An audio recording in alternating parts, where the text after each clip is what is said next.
শুভ সকাল আমার প্রিয় বন্ধুরা, আশা করি তোমরা যে যেখানে আছো সুস্থ আছো, ভালো আছো। আমি শিপ্রা, আমার এই ছোট্ট ব্লগ চ্যানেল থেকে তোমাদেরকে জানাই অনেক অনেক ভালোবাসা, অনেক স্বাগত। সকালে উঠে হাত মুখ পা ধুয়ে একদম ঘটি করে জল নিয়ে চলে এসেছি তুলসীর তলায় মারলি দেওয়ার জন্য। আর জানো তো, গোবর দিয়ে মারলি দিই তো, আর যেহেতু এখন প্রচণ্ড রোদ দিয়ে যেমন কেমন যেন চটা চটা উঠে যাচ্ছে ওইখানটা জায়গাটা। ভাবছি একটুখানি মাটি নিয়ে আসা করার পর দিয়ে মাটিটা ভিজিয়ে গোবর আর মাটি একসঙ্গে মাখাবো, মাখিয়ে ওইখানটা ভালো করে লিখিয়ে নেবো। আর আমার যে উনুনটা ছিল দেখিয়েছি তোমাদেরকে, সেই উনুনটা রুটি করতে গেছি তো, দিয়ে তাওয়াটা সারাশি করে নামাতে গেছি আর ঝিকটা গেছে ভেঙে। ভাবছি উনুনটা একদিন ভালো করে বাগিয়ে নেবো। আর ওইখানটা দেখো ভালো করে লিখানো হয়ে গেল, মানে ওইখানটা পুরোটাই লিখিয়ে নিচ্ছি, কেননা যেহেতু আজকে পূর্ণিমা ওই জন্য ওখানে ভালো করে লিখিয়ে নিচ্ছি। লিখিয়ে নিয়ে তারপরে ওই যে সামনে দরজা সাপটা ওইখানটা একটুখানি গোল করে মারল দিয়ে দেবো। আর কেমন ঝাপসা পড়া লাগছে না? একটু সকাল সকালে উঠেছি, মানে খুব যে সকাল তাও নয়, আর মানে বেলাও নয়। তো ওইখানে মারল দিয়ে নেবো। মারলি দিয়ে পর তারপর আমি ফুলগুলো তুলে নিয়ে আসবো। দেখো বাসি কাপড়টা ছাড়লাম, ছেড়ে আমি ফুলগুলো তুলে নেবো, কেননা ফুলগুলো একটু রোদের আঁচ পেলেই না ফুলগুলো কেমন যেন হয়ে যাবে। আর যেহেতু আজকে মালা গাঁথতে হবে, একটা মালার বাপি কিনে নিয়ে আসেনি, ওই জন্য ভাবলাম যে তাড়াতাড়ি করে ফুলগুলো তুলে নিয়ে আসি, আর মাও তুলে নিয়ে আসবে ফুল দিয়ে মালা গাঁথার জন্য। ওই জন্য গাছের নিচে নিচে ফুলগুলো রয়েছে। আর এখন টগর ফুল না প্রচুর ফুটছে টগর ফুল। দেখো আমার একবার ফুল তোলা হয়ে গেল, হয়ে একবারে ফুলগুলোকে রাখলাম, রেখে তারপরে একবারে মেঝে বারান্দা সমস্ত কিছু ঝাঁট দিয়ে নেবো। আর সোনাই এখনও ওঠেনি বলে এই ঘরে মেঝেটা ঝাঁট দেবো না, মুছবো না। আর মা এখনও মনে করে আসেনি। হ্যাঁ, আর একটা কথা, মা বলছে কি যে তুই পারবি না পূর্ণিমা পুজো জোগাড় করতে। আর আমি মাকে বললাম দেখবো, তুমি বলো না, আমি একা একাই পূর্ণিমা পুজো জোগাড় করবো, দেখা যাক পারি কি না পারি। আর তারপর দেখো আমি সানগুলোকে মুছে নিচ্ছি, ভালো করে মুছে নেবো। এই ঠাকুর ঘরটা মুছবো আর বারান্দাটা মুছবো। আর বললাম না ওই ঘরটা মুছবো না, এই দুটো ঘর মুছে নেবো। তারপর সব পুজো হয়ে গেলে সোনাই উঠবে, তারপর সোনাইকে বলবো বিছানাটা গুটিয়ে দিতে, তারপর ওই ঘরটা মুছবো। পুজো হয়ে যাওয়ার পর মুছবো। আর পুরো বারান্দাটা থেকে আমি মুছে নিচ্ছি।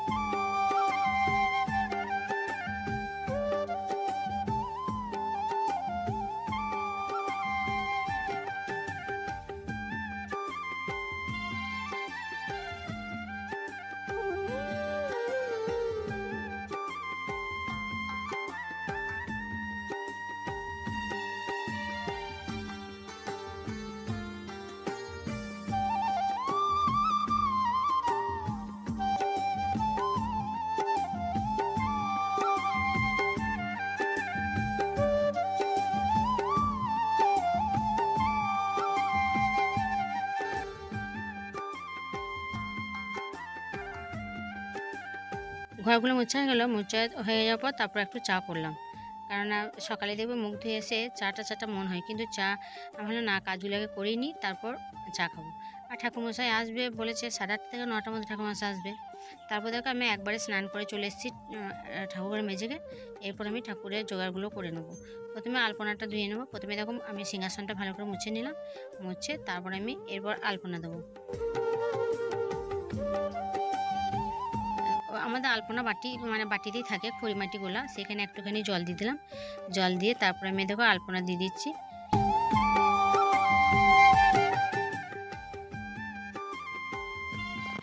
আর আমি ছোটো থেকে না পুজোর জোগাড় করতে পারি। মা আমাকে করতে দেয়নি ঠিকই, মা বলে পারবি না, কিন্তু আমি আমাদের বাবার বাড়িতে যেহেতু ঠাকুর আছে তো, নারায়ণ আছে, ধর্মরাজ আছে, মহাদেব আছে। এবার নারায়ণের পুজোর দিনে পূর্ণিমা, এমনিতে 12 মাস পুজো হয় আমাদের, ব্রাহ্মণে পুজো করে, ব্রাহ্মণ আছে আমাদের, ঠাকুরমশাই আমাদের আছে, এমনি 12 মাসের জন্য ওরা পুজো করে, ব্রাহ্মণটা পুজো করে। কিন্তু এমনি পূর্ণিমা পুজোর দিনে তো জোগাড় করতে হয়। তারপর আমাদের বুদ্ধ পূর্ণিমাতে আমাদের ধর্মরাজের পুজো হয়, তারপরে গাজনের সময় আমাদের শিবের পুজো হয়, সেগুলো আমাদের পুজো জোগাড় করে অভ্যাস আছে। কিন্তু এখানকার মা আমাকে করতে দেয় না, বলে তো পারবি না। কিন্তু আজকে মাকে বললাম তুমি কিচ্ছু বলবে না, দেখবো আমি পারি কি না পারি। দেখো তোমাদের সঙ্গে কথা বলতে বলতে দেখো আলপনা দেওয়া হয়ে গেল। এখন তাঁতির মধ্যে দিচ্ছি তো, আর মাও বলেছিল যে আলপনা বেশি দিস না, কারণ ঠাকুরমশাইকে বসতে হবে তো, সামান্য একটুখানি আলপনা দিয়ে দিবি, ওতেই হবে। সিংহাসনটাও আমি আলপনা দিয়ে নিয়েছি, নিজেটা আলপনা দিয়ে দিলাম, একটা মাত্র করলাম, আর 2-3টে লক্ষ্মীর পা ঝেঁকে দিলাম। তারপর দেখো ওইখানে ঠাকুরের কাছে ওখানে দেওয়া হয়ে গেল। তারপরে বাইরে দরজার কাছে আমি চলে এলাম, ওখানেও আমি আলপনা দিয়ে দিলাম দরজাটাতে। দরজাটা দেওয়া হয়ে যাওয়ার পর তারপরে আমি দেখো তুলসী মন্দিরে চলে এলাম। তুলসী মন্দিরেও একটুখানি আলপনা দিয়ে দিলাম। আর এখানে না সানটা না কেমন যেন নোকে খুব লাগছে। আর দেখবো আলপনা দিতে গেলে না নোকে মানে নোকটাতে বেশি লাগে, ওই নোকটা ক্ষয়েও যায় অনেকটা। ওই তুলসী মন্দিরে একটুখানি বেশি দিলাম না, অল্প করে আলপনা দিলাম তুলসী মন্দিরে। তারপর দেখো আমি এরপর ফুলগুলোকে একটা রেকাবির মধ্যে দূর্বা, তুলসী, ফুল এগুলো সব দিয়ে নেবো। মানে পুষ্পপত্রটা আছে, বড় একটা পুষ্পপত্র আছে, কিন্তু সেটা ধোয়া হয়নি। সেটা একটা বড় ড্রাম আছে, ড্রামের মধ্যে ঢাকা দেওয়া আছে। ওই জন্য মা বলেছিল যে রেকাবির মধ্যে দিবি, এতে হয়ে যাবে। আর দেখো বেলপাতাগুলো বাপি সকালবেলায় তুলে নিয়ে এসছে, অনেকটা ভরে বেলপাতা আম পাতায় নিয়ে এসছে, আর দূর্বাটা আমি তুলে নিয়ে এসেছি। আর দেখো বেলপাতাগুলো মানে ইয়েগুলো আমি একটুখানি করে কেটে দিচ্ছি, ডাঁটিগুলো একটু করে কেটে দিচ্ছি। আর সবই তো 3টে করে পাতা চাই বেলপাতার, ওই জন্য ওই বাটিটাতে জল দিলাম। জল দিয়ে আমি বেলপাতাগুলো ভালো করে বেছে নিচ্ছি। আর বেলপাতাগুলো ছিল না খুবই কচি, মানে এত ছোটো ছোটো বেলপাতা না কি বলবো, খুব ছোট। ওইগুলি বেছে বেছে বেছে বেছে আমি রেখে দিচ্ছি।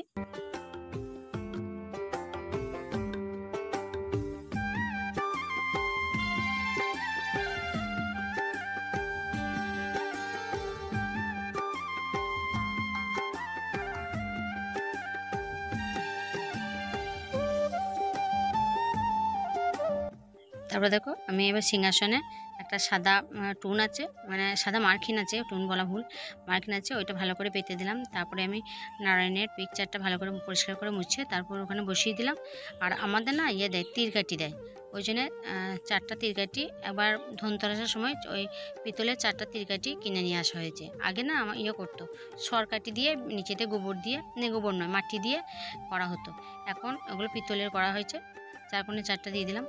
এরপর আমি এটা হচ্ছে গঙ্গা জলের বোতল, গঙ্গা জলের বোতল দিয়ে দিলাম। এরপর আমি যেটাতে মানে ঘট পাতবে সেইটাতে আমি ওই যে মাটির ইয়েটা রাখলাম, ওইটা মা আগে থেকে তৈরি করে ওইটা শুকিয়ে সিঁদুর দিয়ে রাখা আছে। ওইটা আবার পুজো হয়ে গেলে ওইটা আবার ক্যারি প্যাকেটের ভেতরে ভরে আবার রেখে দেওয়া হবে। আর তারপর দেখো আমি থালা বাসন এগুলো সমস্ত কিছু নিয়ে নিচ্ছি, নৈবেদ্যটাও করে নেবো। তারপর সবার লাস্টে ফল কাটবো। এখন বেলাটা খুব একটা হয়নি, এখন ব্রাহ্মণ আসবে না, একটু পরে আসবে। তারপর আমি দেখো গোপাল সোনাকে উঠিয়ে নিলাম। আমি এইদিকে জোগাড়গুলো করে দিয়ে তারপর ওকে উঠিয়ে নিলাম, উঠিয়ে ওকে দেখো মুখটা ধুয়ে মুখটা মুছে দিলাম। তারপর ওর যেগুলো পোশাকগুলো, ওই মালা, মুকুট, বাঁশি, তার মাথার চুলটা, এগুলো সমস্ত কিছু আমি দিয়ে দিলাম। দিয়ে তারপর ওকে আমি ওর সিংহাসনে বসিয়ে দেবো। ওকে আবার মা যখন পুজো করবে বা এখন থেকে পুজো হবে তখনই ওকে খেতে দেওয়া হবে। আজকে মানে সকাল সকাল পুজো হবে। এবার সিংহাসনে গোপাল সোনাকে বসিয়ে দিলাম। গোপাল সোনাকে বসিয়ে দেওয়ার পর তারপর আমি এবার যে ইয়েগুলো ওই ঘরটাতে যে সিঁদুর লাগাতে হয় ওই সিঁদুরটা লাগাবো। তারপরে দেখো আমি প্রদীপটা প্রথমে সাজিয়ে নিচ্ছি। প্রদীপটা তো অনেকটা, আমি বললাম যে অনেকটা তেল দিই, তাহলে অনেকক্ষণ জ্বলে থাকে প্রদীপটা, ওই জন্য প্রদীপটা প্রথমে সাজিয়ে নিচ্ছি। তারপরে সর্ষে তেল দিলাম অল্প, সর্ষের তেল দিয়ে তারপর প্রদীপটাকে আমি রাখবো। পূর্ণিমা পুজোর ছোটো ছোটো জোগাড় অনেক কিছু করতে হয়, মানে সব কিছু। তারপর আমাদের না পূর্ণিমা পুজোতে আরতি হয়, অনেকে সন্ধ্যাবেলায় সন্ধ্যা আরতি হয়, কিন্তু আমাদের যখনই পুজো হয় না তখনই ওই আরতি হয়, তারপরে পাঁচালিটা পড়ে। তারপর আমি ধূপদানিতে দেখো ধূপ দিয়ে দিচ্ছি, ধুনোও দেবো, ধূপও দেবো, ধুনোও দেবো, দুটোই দেবো।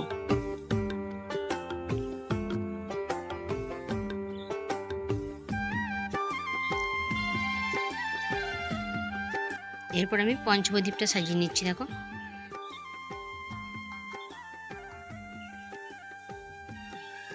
আর মা বলছিল হবে না, তুই পারবি না একা, তাড়াতাড়ি করে করতে, কিন্তু আমি ঠিক টাইমের মধ্যে সমস্ত কিছু করে তারপর আমি ঠিক ঠাকুরমশাই আসার আগে, কিন্তু আধ ঘন্টা আসার আগে আমার হয়ে গেছিলো পুজোর জোগাড়, কিন্তু সমস্ত কিছু হয়ে গেছিলো।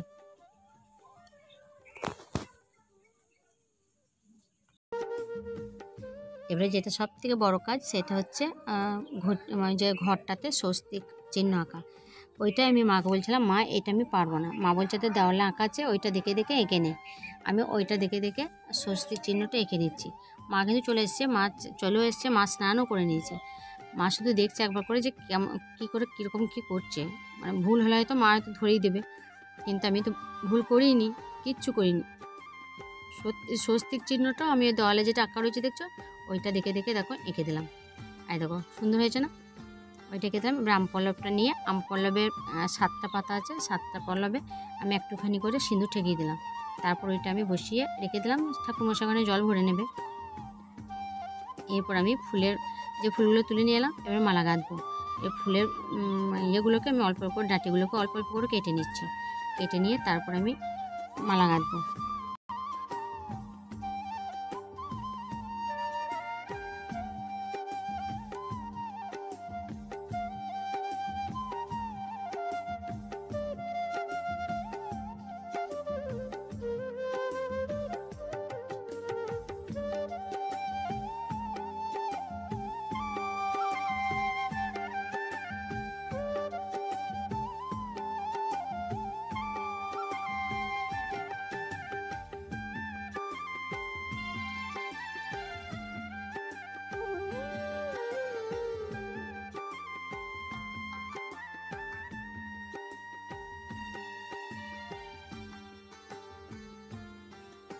তবে মালাটা কিন্তু একটা জিনিস আমাকে বলতে হবে, মালা কিন্তু আমাদের মা মানে আমার এখানকার মা খুব সুন্দর মালা গাঁথে।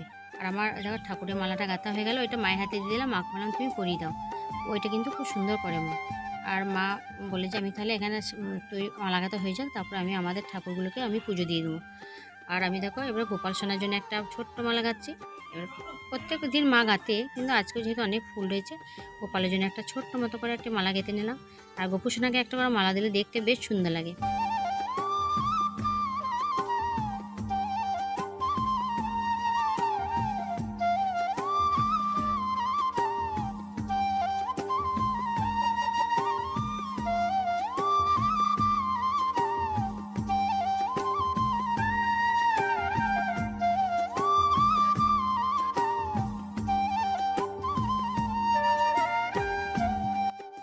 তারপর দেখো বাকি মালা গাঁথা হয়ে গেল। তারপর দেখো বাকি ফুলগুলো ভালো করে করে মানে ঝেড়ে নিয়ে, তারপর কোনো পরিষ্কার ঝেড়ে নিয়ে আমি রেকাবির মধ্যে দিয়ে দেবো।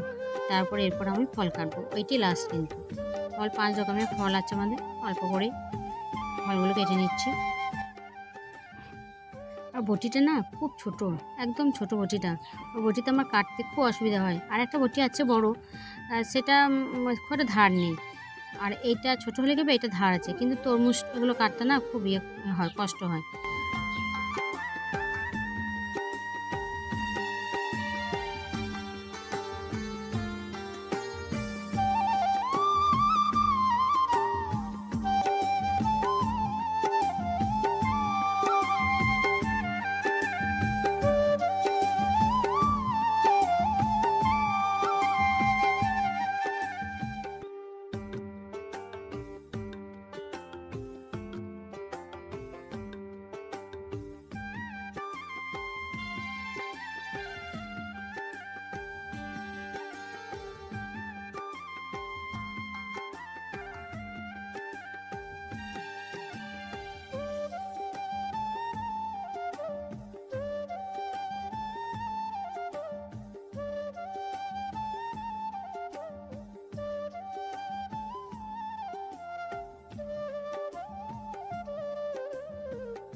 তারপর তো সমস্ত কিছু জোগাড় হয়ে গেল। হয়ে যাওয়ার পর এবার মাকে বললাম, মা একটু চা করবো। আর 1 প্যাকেট দুধ নিয়ে আসা হয়েছিল। আর এমনি ঠাকুরের জন্য গরুর দুধ নিয়ে আসা হয়েছে। আর আমি দেখো আমি বলছি, মনে মনে করছি যে কোনো রকম স্নানটা করে একটুখানি সিঁদুর ঠেকিয়ে তারপরে আমি পুজো জোগাড় করতে গেছি। আর দেখো পুজো জোগাড়টা করলাম, কেমন হয়েছে অবশ্যই কমেন্ট করে বলবে। কেননা মা বলেছে হ্যাঁ ঠিক আছে, তাহলে ঠিক হয়েছে, যেহেতু মা পুজো জোগাড় করে। আর আমি দেখো এবার আমি চা করবো। আর তার আগে আমি আবার ভালো করে দেখে নিলাম নিজেকে, যে চুলটা বলছি না, স্নান করে শুধু সিঁদুর ঠেকিয়েছি, আর আমি চুলটা চিরুনি ঠেকাইনি চুলে। তারপর দেখো আমি চা করছি, মাকে বললাম চা করি, তাহলে চা করবো। কেননা উঠেছি তো অনেকটা সকালে, তখন একটুখানি চা খেয়েছি। আর যতক্ষণ না পুজো হবে ততক্ষণ তো কিছু খেতে পারবো না। আর আমি ঘড়ি কাটার দিকে একবার ভালো করে দেখে নিলাম কটা বাজছে, কিন্তু এখনও সময় আছে, অনেকখানি সময় আছে। তারপর ঠাকুরমশাই আসবেন।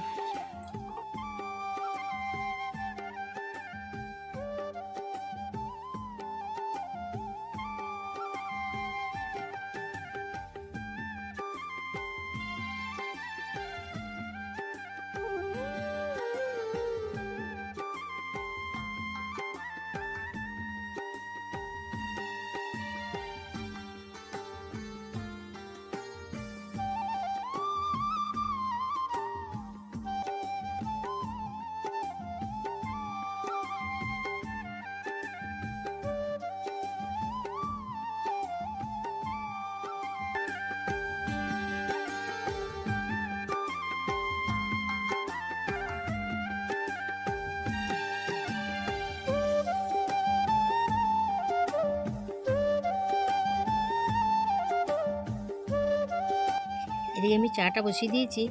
আর যে দুধের প্যাকেটটা নিয়েছিলাম সেই দুধের প্যাকেটটা আমি ভালো করে কাটলাম, কেটে গরম করে নেবো। আর আমি মা বললাম, মা তাহলে লিকার চা করবো না দুধ চা করি?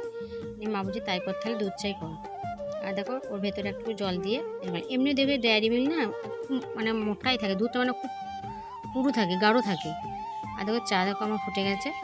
আর একটু দুধ দিয়ে দিলাম, দুধ চা খেয়ে নেবো, তারপর দুধটা গরম করে নেবো।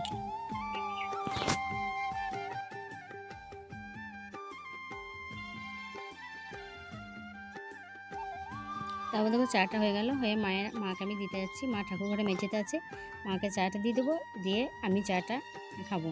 আর আমি দেখো চা খাচ্ছি, মানে এমনি দিনে আমি লিকার চা খাই, কিন্তু আজকে আবার মানে অন্যদিন অল্প মুড়ি নিয়ে শুকনো নিয়ে আর লিকার চাটা খাই, কিন্তু আজকে একবারে খালি পেটে আছি বলে আমি খালি পেটে দুধ চাটা খেতে ভালো লাগে, কিন্তু ভালো লাগলেও ক্ষতিকারক। আর মা বাইরে থেকে মা সোফায় এসে বসলো, আর মায়ের মাতে গল্প করতে করতে খাচ্ছি। আমি বললাম, মা দেখো ঠাকুরমশাই বলো 8:30টার সময়, 8:30 থেকে 9টা, কিন্তু দেখো 9টা বেজে গেলো, এখন কিন্তু ঠাকুরমশাই এলো না। কত তাড়াতাড়ি আমার তো জোগাড়টা হয়ে গেল। আর আমি সমস্ত জোগাড় একা হাতেই করলাম, সেটা তোমরা দেখতেই পেলে। আর মায়ের সঙ্গে গল্প করছি, আর আমি দুধটা বসিয়েছি ইন্ডাকশানে। আর একটা কী বলো তো, দেখবে দুধ জিনিসটি এমনই, উনুনে যদি বসাও তুমি একটুখানি সরে যাও না, সঙ্গে সঙ্গে উতলে পড়ে যাবে। ওই জন্য আমি না দুধ যখন বসাই তখন আমি কোথাও যাই না, উনুনের কাছেই দাঁড়িয়ে থাকি। আমি সেই ইন্ডাকশানের কাছেই দাঁড়িয়ে আছি, মায়ের সঙ্গে কথা বলছি, ইন্ডাকশানের কাছেই দাঁড়িয়ে আছি। আর দেখো আমার দুধটা উতলে গেল বা ফুটেও গেছে। এরপর একটুখানি নাড়াচাড়া করে তারপর আমি ইন্ডাকশানটা বন্ধ করে দেবো। আর পুজোটা আমি তোমাদের সাথে শেয়ার করতে পারলাম না, কেননা তখন আমি ব্যস্ত ছিলাম একটু। তারপর দেখো আরতি হচ্ছে। আর আমাদের না ওই কাঁসর বাজাচ্ছি না, কাঁসরের ঘন্টা মানে কাঠিটা ছিল না, হারিয়ে গেছে। দিয়ে মাকে বললাম কী দিয়ে বাজাবো, আর ওখানে একটা লাঠি ছিল, আমার মা বলছে ওইটা দিয়ে বাজা, আর ওইটা দিয়ে আমি বাজাচ্ছি।